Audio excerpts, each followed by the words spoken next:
મિત્રો છેલ્લે પૂર્ણ હરીફાઈના લક્ષણો આપણે જોયા, જેમાં અસંખ્ય વેચનાર અને અસંખ્ય ખરીદનારાઓ હતા. એને કારણે કિંમત ઉપર કોઈ વેચનાર કે ખરીદનારનો કોઈ પ્રભાવ જોવા મળે નહીં, કારણ કે ખરીદનાર ઓછી કિંમતે લેવા ઈચ્છે તો વેચનાર આપે નહીં, કારણ કે અસંખ્ય વેચનારા છે એમ અસંખ્ય ખરીદનારા છે. તો એ ન લે ઓછી કે વધુ એની નક્કી કરેલી કિંમત, તો બીજો કોઈ ગ્રાહક આવશે એટલે વેચવા તૈયાર થશે નહીં. એવી રીતે અસંખ્ય વેચનારાઓ એક વ્યક્તિ ઓછી કિંમતે ન આપે તો બીજી વ્યક્તિ આપે એમ માની એ લોકો એની પાસેથી ખરીદશે નહીં. એટલે કોઈ એક વ્યક્તિનો ઉત્પાદક કે વેચનાર અને ગ્રાહકનો વસ્તુની કિંમત ઉપર કોઈ પ્રભાવ જોવા મળતો નથી. આથી તે અહીં કિંમત સ્વતંત્રપણે બજારની માંગ અને પુરવઠાના પરિબળો દ્વારા નક્કી થતી હોય છે.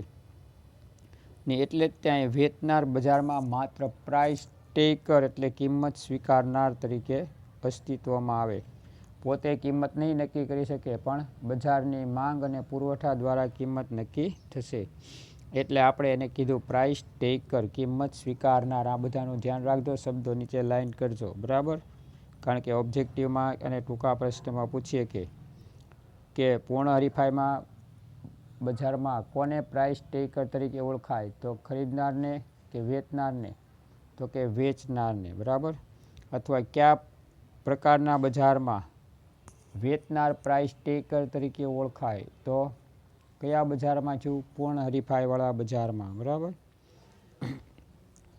પેઢીઓની મુક્ત અવરજવર.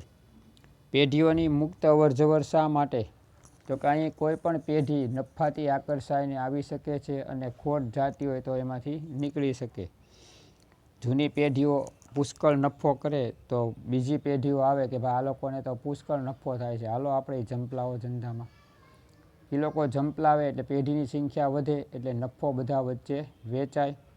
નફો વેચાય એટલે જૂની પેઢીઓને તો ખબર જ છે કે કઈ રીતે ઉત્પાદન સાતત્ય જાળવવું, એટલે એ લોકો થોડોક કિંમત ઘટાડો કરે, જે નવી પેઢીને પોસાય નહીં. એટલે એ લોકોને ખોટ જવા માંડે એટલે એ લોકો તરત બજારમાંથી બહાર નીકળી જશે.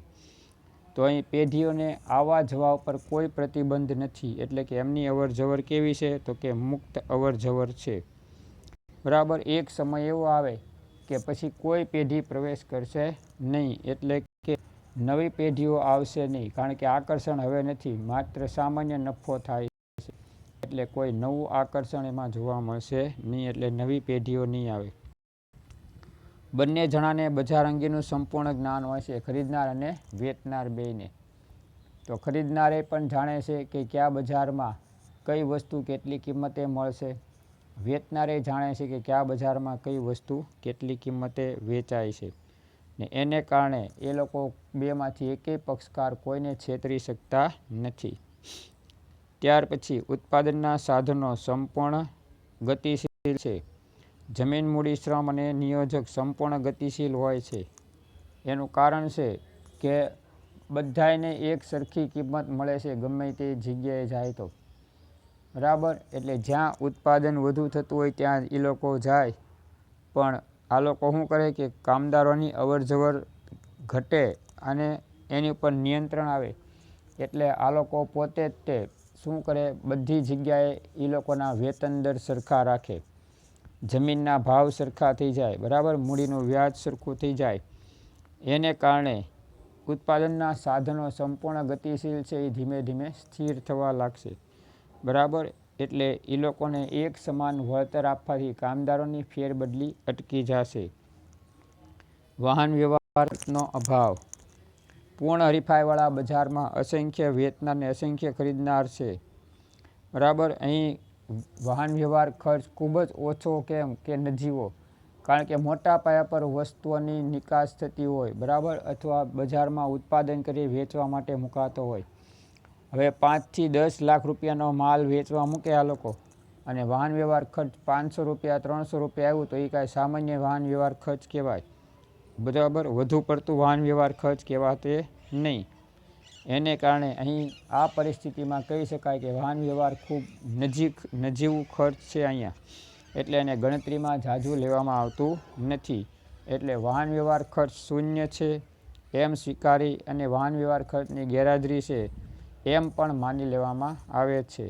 તો આમ આ બજારનું એક આ મહત્ત્વનું લક્ષણ પણ છે કે વાહન વ્યવહાર ખર્ચનો આમાં અભાવ પણ જોવા મળશે. બરાબર, સાવ નજીવ વાહન વ્યવહાર ખર્ચ જેટલું વેચાણ થાય એની સામે, એટલે વાહન વ્યવહાર ખર્ચનો અહીંયા અભાવ પણ જોવા મળે છે. તો આ છે એના લક્ષણો. હવે જોઈ લઈએ ઇજારો. અહીં ઇજારો એટલે એક જ વ્યક્તિનું શાસન, એક જ પેઢીનું શાસન, એને ઇજારા તરીકે ઓળખવામાં આવશે.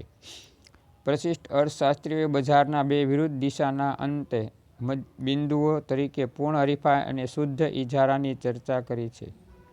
શુદ્ધ ઇજારો એક કાલ્પનિક બજાર છે. વાસ્તવમાં અર્થતંત્રમાં ઇજારાના બે જ પ્રકાર જોવા મળે છે, તે અશુદ્ધ ઇજારો છે.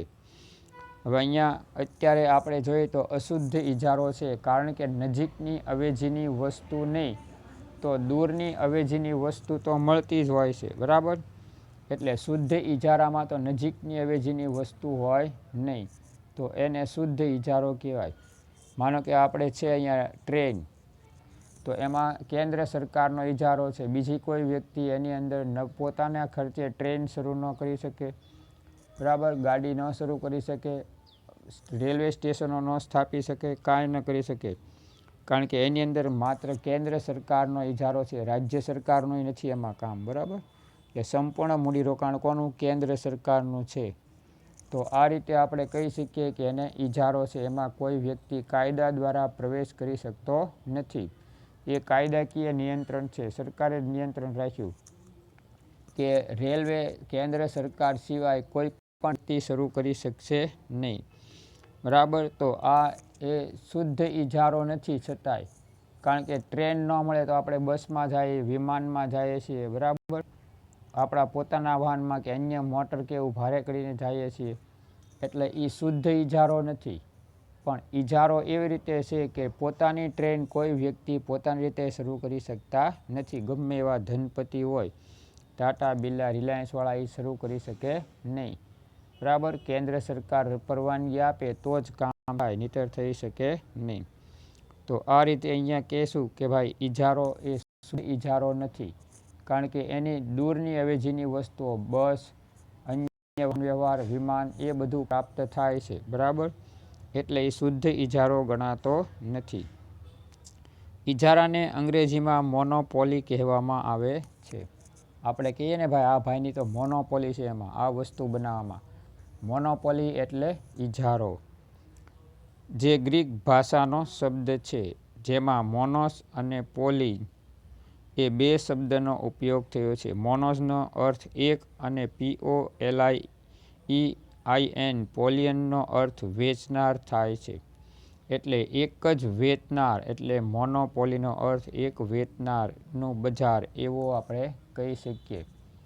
તો આમ જેની મોનોપોલી છે, જેનો ઇજારો છે, એ વ્યક્તિ બજારમાં પોતાનું શાસન ચલાવી શકે. પુરવઠા ઉપર, વસ્તુની કિંમત ઉપર, બધા ઉપર એનું નિયંત્રણ જોવા મળશે. તો આ રીતે એમ કહી શકાય કે અર્થતંત્રમાં જ્યારે મોનોપોલી એટલે કે ઇજારો હોય ત્યારે કોઈ એક જ વ્યક્તિનું શાસન એમાં જોવા મળશે.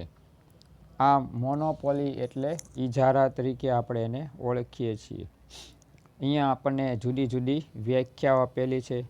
પહેલું, ચેમ્બરલિન, જ્યારે વસ્તુના પુરવઠા પર કોઈ એક પેઢીનો અંકુશ હોય તો તે ઇજારો છે. હવે અહીંયા જોઈએ તો ભાઈ કોઈ વસ્તુના પુરવઠા પર કોઈ એક જ વ્યક્તિનો ઇજારો હોય તો એને આપણે અંકુશ હોય તો એને ઇજારો કહેશું. ઇજારો એટલે કે બીજી કોઈ પેઢી એમાં પ્રવેશ કરી શકતી નથી. હમણાં મેં તમને રેલવેનું ઉદાહરણ આપ્યું કે ભાઈ રેલવેમાં કોઈ વ્યક્તિ બીજી પ્રવેશ કરી શકે નહીં. કેન્દ્ર સરકાર ગમે એટલો નફો કરે તો બીજાને એનો લાભ મળી શકે નહીં, કારણ પોતે પોતાની ટ્રેન ચાલુ કરી શકતા નથી, કારણ કે કેન્દ્ર સરકારે એની ઉપર કાયદા દ્વારા નિયંત્રણ રાખ્યું છે. એટલે એમાં કેન્દ્ર સરકારની મોનોપોલી એટલે ઇજારો છે. એટલે ટ્રેનના પુરવઠા ઉપર સરકારનો અંકુશ છે. ટ્રેન વધારવી, ઘટાડવી, એના ડબ્બામાં વધારો કરવો, એના ડબ્બામાં ઘટાડો કરવો, બરાબર, કયા સ્થળે લઈ જવી, કયા સ્થળે ન મૂકવી, એ બધું નક્કી કોણ કરે? તો કે કેન્દ્ર સરકાર કરશે. એમાં ગમે એટલો નફો વધે તો બીજા કોઈ ઉત્પાદકો એટલે કે એમાં મૂડીરોકાણ કરનારાઓ પ્રવેશ કરી શકતા નથી. એટલે એને ઇજારા તરીકે એટલે મોનોપોલી તરીકે આપણે ઓળખીએ છીએ. બીજું, સ્ટિંગલર, વસ્તુનો એક જ વેચનાર એટલે ઇજારદાર. જો અહીંયા પહેલી જ વાત એને ચોખ્ખી ટૂંકા શબ્દોમાં કરી કે ભાઈ જ્યારે કોઈ વસ્તુનો એક જ વેચનાર હોય ત્યારે એ વ્યક્તિ ઇજારદાર છે એમ કહેવામાં આવે છે. આમ કોઈ વસ્તુનો એક જ વેચનાર હોય, અન્ય કોઈ હરીફ ન હોય, ત્યારે સમજવું કે એ બજારમાં શું જોવા મળ્યું? તો કે ઇજારો જોવા મળ્યો છે.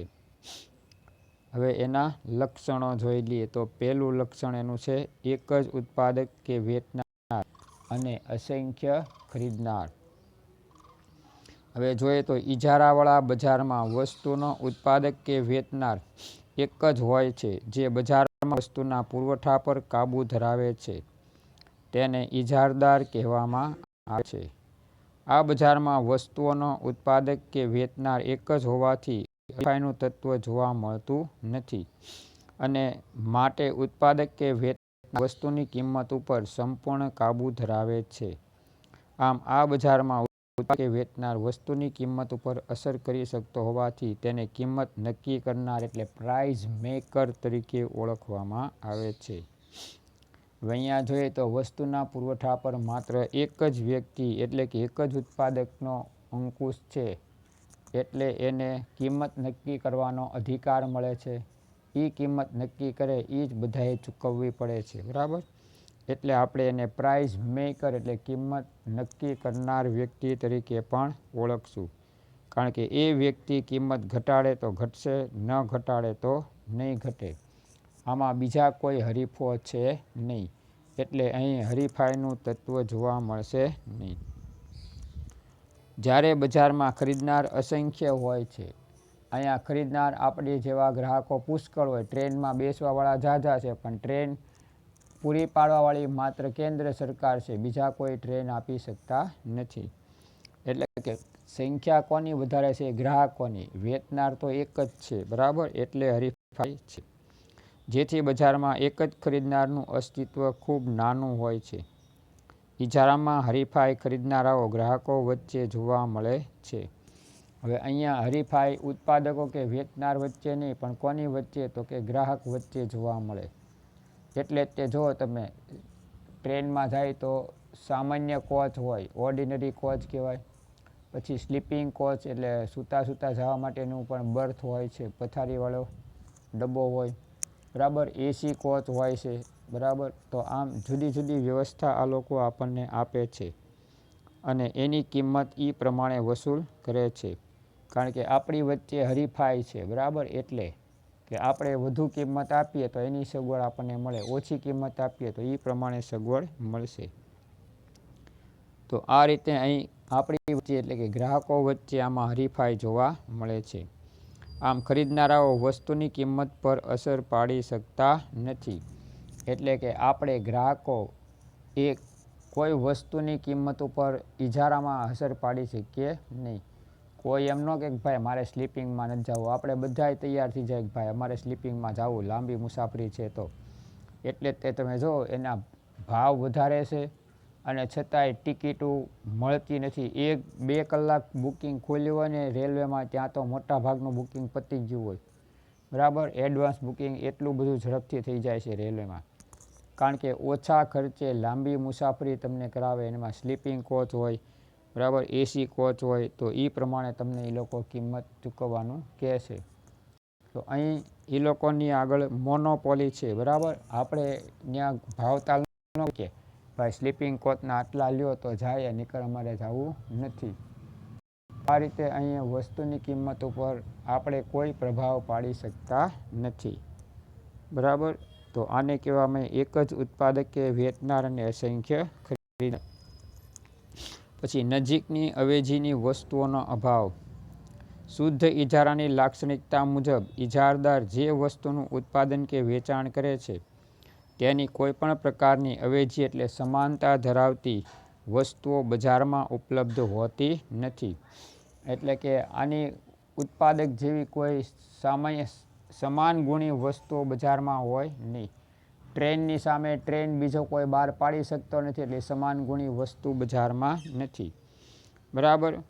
પરંતુ વાસ્તવમાં શુદ્ધ ઇજારો કાલ્પનિક હોય તેનું અસ્તિત્વ જણાતું નથી અને વ્યવહારમાં અશુદ્ધ ઇજારો જોવા મળે છે. અહીં શુદ્ધ ઇજારો નથી એટલે તમે જો ટ્રેન ન મળે તો કાંઈ નહીં, આપણે બસમાં જાય, એમાં સ્લીપિંગ થઈ ગયું છે, બસમાં તે એસી કોચ થઈ ગયું છે. બરાબર. એટલે હવે ટ્રેનની અવેજીની, નજીકની અવેજીની નહીં પણ દૂરની અવેજીની વસ્તુ પણ આપણને પ્રાપ્ત છે. બરાબર. તો અહીં નજીકની અવેજીની વસ્તુઓ હોયનો અભાવ હોય છે, એટલે કે તેની દૂરની અવેજીની વસ્તુ હોવાની શક્યતા રહેતી હોય છે. મેં હમણાં કીધું કે ભાઈ ટ્રેન તો સ્લીપર કોચની બસ છે, એસી બસે આવે છે એમાં. બરાબર. 2x2 પુશબેક સીટની બસ આવે છે. આપણે કોઈ પણ એવી પરિસ્થિતિમાં મુસાફરી કરી શકીએ છીએ. તો આ રીતે આપણે નજીકની અવેજીની વસ્તુ નથી પણ દૂરની અવેજીની વસ્તુઓ ઉપલબ્ધ હોય છે. રેલવેની કોઈ એક ચોક્કસ સમયને તારીખે આરક્ષિત ટિકિટ ઉપલબ્ધ ન હોય તો તેની નજીકની અવેજી એટલે કે બીજી કોઈ રેલવે કંપનીમાં ટિકિટ મળી શકતી નથી, કારણ કે એવી જ કોઈ કંપનીનું અસ્તિત્વ જ નથી. જ્યારે તે ચોક્કસ સમયે ચોક્કસ તારીખે મુસાફરી કરવી ફરજિયાત હોય તો રેલવેની દૂરની અવેજી રૂપે વિમાની સેવા અથવા વાહન વ્યવહાર સેવાનો ઉપયોગ થઈ શકે છે. મેં હમણાં કીધું કે ભાઈ ફરવા જવું જ છે આ સમયગાળામાં, રેલવેની ટિકિટ મળે એમ છે નહીં, હાઉસફુલ છે, કાંઈ વાંધો નહીં, બસવાળા પુષ્કળ જતા હોય, ટૂર ટ્રાવેલ્સવાળા. બરાબર. એમાં બુકિંગ કરાવી લો અને એમાં તમે મુસાફરી કરો. તો આમ એની દૂરની અવેજીની વસ્તુ અત્યારે એમાં ઉપલબ્ધ છે એમ કહેવાય. તો આમ વિમાનમાં જઈ શકીએ અથવા બસમાં કે એમાં કે પોતાનું વાહન કરીને જઈ શકીએ છીએ, એટલે એમાં દૂરની અવેજીની વસ્તુઓ ઉપલબ્ધ છે. તો આ રીતે અહીં આપણી માટે ઇજારામાં નજીકની અવેજીની વસ્તુ નહીં પણ દૂરની અવેજીની વસ્તુઓ પ્રાપ્ય હોય છે. પછી નવી પેઢીઓના પ્રવેશ પર અંકુશ. ઇજારાવાળા બજારમાં ઇજારદાર વિવિધ સ્વરૂપનો ઇજારો ધરાવે છે. ઇજારાનો અર્થ એટલે કે એક જ ઉત્પાદક કે વેચનારનું અસ્તિત્વ. આ બજારમાં ઇજારો તોડવો શક્ય હોય છે, તેમ છતાં તે સરળ પ્રક્રિયા ન હોવાથી ઇજારદાર પોતાનો ઇજારો લાંબા સમય સુધી ટકાવી શકે છે. આવા સંજોગોમાં તેનો કોઈ હરીફ બજારમાં ન હોવાથી તે કિંમતો પર કાબૂ ધરાવે છે અને અસામાન્ય નફો પ્રાપ્ત કરે છે.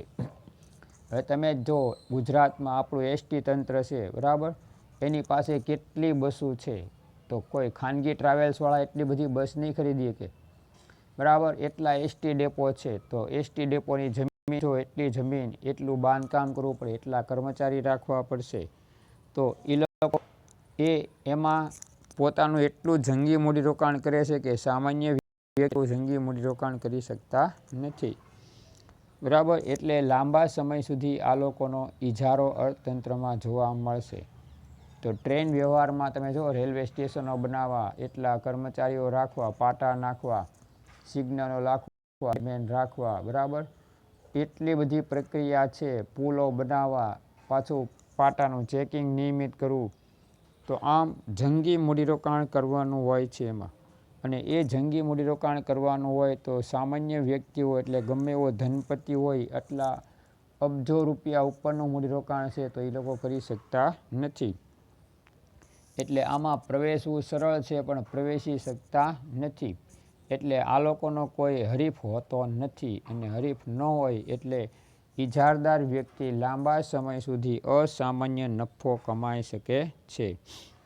આમ ઇજારાવાળા બજારમાં અસામાન્ય નફાની સ્થિતિ હોવા છતાં અન્ય પેઢીઓ અસામાન્ય નફાથી આકર્ષાઈ ઉદ્યોગમાં પ્રવેશી શકતા નથી. એનું કારણ છે એમની પાસે એટલું જંગી મૂડીરોકાણ કરવાની સવલત હોતી નથી. બરાબર. એટલે એ લોકો આવો અસામાન્ય નફો હોવા છતાં એમની ઈચ્છા છે છતાં પણ એ બજારમાં પ્રવેશ મેળવી શકશે નહીં. કારણ કે ઇજારદાર એવા સંજોગોમાં કુદરતી, કાયદાકીય, અનુભવ, આવડત વગેરે પાસાઓ દ્વારા પેઢીઓને પ્રવેશ અવરોધે છે. જેથી ઇજારાવાળા બજારમાં પેઢીઓનો પ્રવેશ થઈ શકતો નથી કે આવી પેઢીઓ બજારમાં પ્રવેશ કરી શકતી નથી. તો આમ કુદરતી રીતે માનો કે આરબ અમીરાતના દેશોનું ઓપેક સંગઠન છે, OPCE, organization of petroleum exporting countries તરીકે ઓળખાય એને. હવે એ લોકોનું સંગઠન છે ને ઇજારો છે, બરાબર. એ લોકો નક્કી કરે કે રોજના આટલા બેરલ જ તે કે ભાઈ 200 બેરલ 300 બેરલનું જ ઉત્પાદન કરવું ખનિજ તેલનું, બરાબર, કૂવામાંથી બહાર કાઢવું. તો એ લોકો એટલું જ ઉત્પાદન કરે, પછી એમાં એ કોઈ વધારો કે ઘટાડો કરતા નથી. આખું સંગઠન જ નક્કી કરે, તો એ લોકોનો ઇજારો છે. હવે એમાં ઇજારામાં કોણ પ્રવેશી શકે કે જેને પોતાના તેલના કૂવા હોય, તેલ ઉત્પાદન કરતા હોય, બરાબર. પાણીના કૂવાવાળા એમાં ન હાલી શકે. એટલે એ કુદરતી રીતે ઇજારો થઈ ગયો, કારણ કે જેની પાસે તેલના કૂવા છે એ જ સંગઠનમાં પ્રવેશ મેળવી શકે, બીજા પ્રવેશ મેળવી શકે નહીં. તો કુદરતી. કાયદાકીય આપણે રેલવે છે એ કાયદાકીય છે, કારણ કે સરકારે નક્કી કરેલું છે કાયદા અનુસાર કે બીજા કોઈ રેલવે સ્થાપી શકે નહીં. તો એને કાયદાકીય પ્રક્રિયા દ્વારા ઇજારો કહેવાય. અનુભવ અને આવડત, ઘણા સારી વસ્તુ બનાવતા હોય, બરાબર, તો એનો એમાં ઇજારો છે. આપણે ન કહીએ ચા તો આ જ જગ્યાએ પીવાય, બરાબર, ગાંઠિયા તો આના જ ખવાય, ભજીયા તો આ જ ખવાય, મીઠાઈ તો આની જ ખવાય. તો એની મોનોપોલી છે, એક જાતની અનુભવ છે, આવડત છે. તો એનો ઇજારો છે એ રીતે. તો અનુભવ દ્વારા પણ ઇજારો પ્રાપ્ત થાય, આવડત દ્વારા પણ થાય, બરાબર. તો આને કારણે નવી પેઢીઓ એમાં પ્રવેશી શકે નહીં, કારણ કે એમની પાસે નો અનુભવ હોય, નો આવડત હોય, તો એ લોકો બજારમાં પ્રવેશ કરી શકતા નથી. તો આમ આ રીતે પણ ઇજારો જોવા મળે છે, જેથી ઇજારા બજારમાં કોઈ નવી પેઢી આ બધા કારણોથી પ્રવેશ કરી શકતી નથી. એટલે એક જ પેઢીનો એમાં સર્વસ્વ રહે છે, વર્ચસ્વ રહે છે. કિંમત ઉપર ધારે એટલી અંકુશની પરિસ્થિતિ લાવી શકે છે અને ધારે એ પ્રમાણમાં નફો પણ મેળવી શકે છે. કિંમત અથવા વેચાણ પર કાબૂ.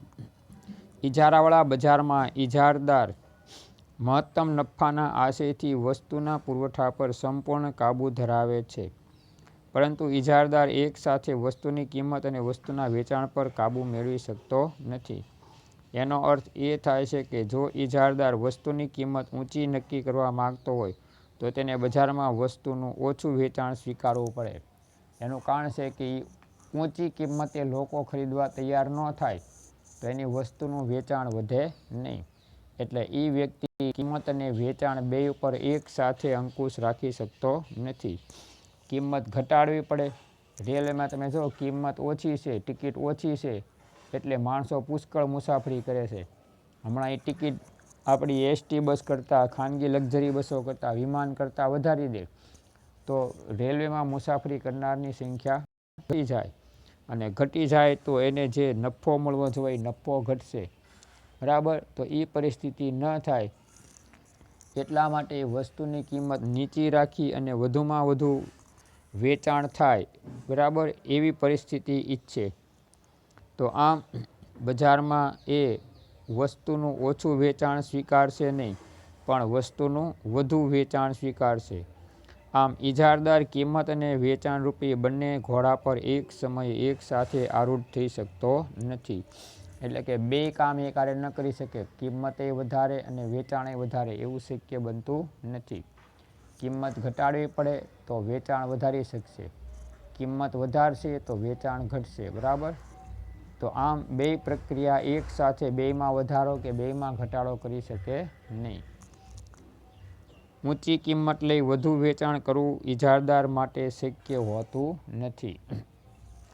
એનું કારણ છે કે દૂરની અવેજીની વસ્તુઓ હમણાં આપણે જોયું એમ છે કે ભાઈ રેલવેમાં આપણને ન મળે, બરાબર, તો આપણે શું કરીએ, તો અહીંયા મોટા પાયા ઉપર આપણે અન્ય વાહન વ્યવહાર દ્વારા મુસાફરી કરીએ, બરાબર. એટલે કહી શકીએ કે ભાઈ બે વસ્તુ એક સાથે થઈ શકે નહીં.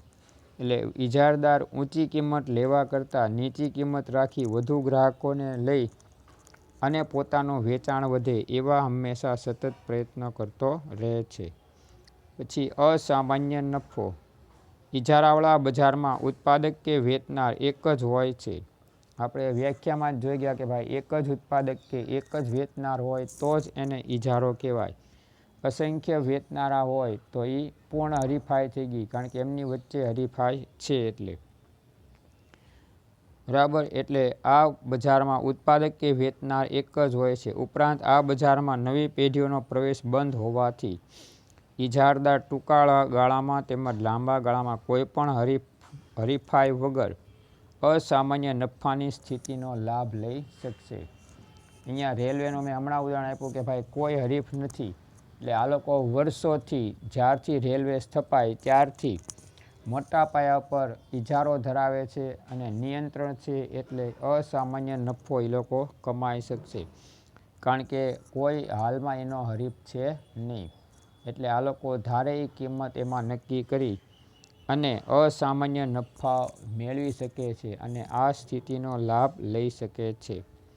અહીં વસ્તુનો વેચનાર કિંમત ઊંચી રાખી શકતો હોય છે, જેથી તે સરેરાશ ખર્ચથી ઊંચી કિંમત રાખી નફો મેળવી શકે છે.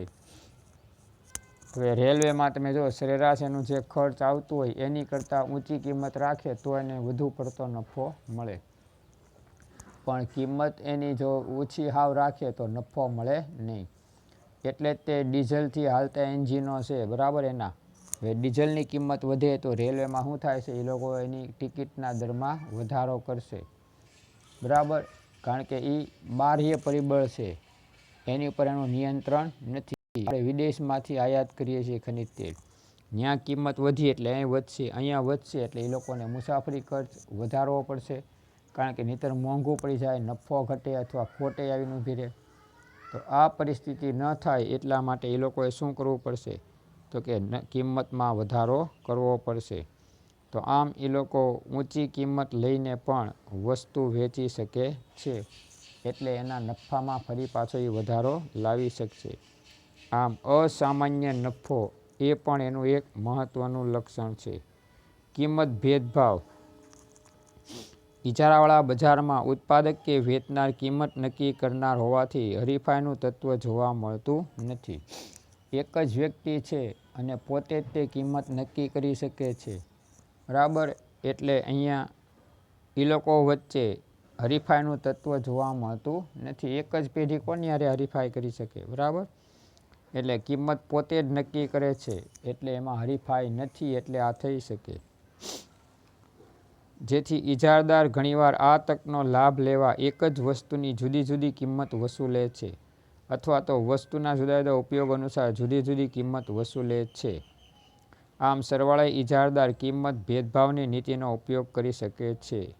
ડોક્ટરો છે, બરાબર, પછી રેલવેમાં મેં તમને કીધું કે ભાઈ એક જ ટ્રેન જતી હોય બધાને એક જ સમયે પહોંચાડે, પણ એમાં સ્લીપિંગ કોચ છે તો એની ઊંચી કિંમત, સીટિંગમાં જાય તો એની ઓછી કિંમત, એસીમાં જાય તો એની વધુ કિંમત, બરાબર, સામાન્ય ઓર્ડિનરી કોચમાં જાઓ તો એની ઓછી કિંમત. આમ જે ગ્રાહકો જેવી સેવા મેળવે એ પ્રમાણે કિંમત એને ચૂકવવી પડે. સેવા તો એક જ છે, એક સ્થળેથી બીજા સ્થળે તમને ટ્રેનમાં પહોંચાડવાનું છે અને એક જ સમય ઉપડશે, એક સમયે પહોંચાડશે, પણ તમે જેવી સેવા મેળવી એ પ્રમાણે તમારે એની કિંમત ચૂકવવી પડશે. એટલે એક જ વસ્તુ કે સેવાની આ લોકો જુદી જુદી કિંમત વસૂલ કરી શકશે ગ્રાહક પાસેથી, બરાબર. તો આમ કિંમત ભેદભાવનો લાભ આ લોકો મેળવી શકશે. ત્યાર પછી છેલ્લું, પેઢી એ જ ઉદ્યોગ. વાસ્તવમાં પેઢી એટલે ઉત્પાદન કરતું એક સ્વતંત્ર એકમ છે, જ્યારે ઉદ્યોગ એટલે એક સરખી વસ્તુનું ઉત્પાદન કરતી પેઢીઓનો સમૂહ. હવે પેઢી એ જ ઉદ્યોગ શા માટે કીધું, કે ભાઈ એક જ પેઢી છે, એનો સમૂહ નથી, એટલે એક જ પેઢી ઉત્પાદન કરે છે, બરાબર, એટલે એ પેઢી એ જ છે અને ઉદ્યોગ એ જ છે, એટલે એને પેઢી એ જ ઉદ્યોગ કહેવાય, કારણ કે આમાં ઉદ્યોગો ઝાઝા નથી, એક જ ઉદ્યોગ છે, એની સિવાય બીજા કોઈ ઉદ્યોગો એવું ઉત્પાદન કરતા નથી, એટલે પેઢી એ જ ઉદ્યોગ છે અહીં. પરંતુ ઇજારાવાળા બજારમાં ઉત્પાદક કે વેચનાર એક જ હોવાથી તે વાસ્તવમાં પેઢી છે, અને આવા ઉદ્યોગોમાં પેઢીઓનો સમૂહ પણ આ એક જ પેઢી થાય છે, માટે અહીં કહી શકાય કે ઇજારાવાળા બજારમાં પેઢી એ જ ઉદ્યોગ છે. એક જ પેઢી છે અને એ જ ઉત્પાદન કાર્યરે જોડાયેલી છે. બીજો કોઈ પેઢી આમાં જોડાતી નથી. એટલે અહીંયા કહી શકાય કે પેઢી એ જ ઉદ્યોગ ઇજારાવાળા બજારમાં હોય છે. આમ એના આપણે આ લક્ષણો પૂર્ણ કર્યા.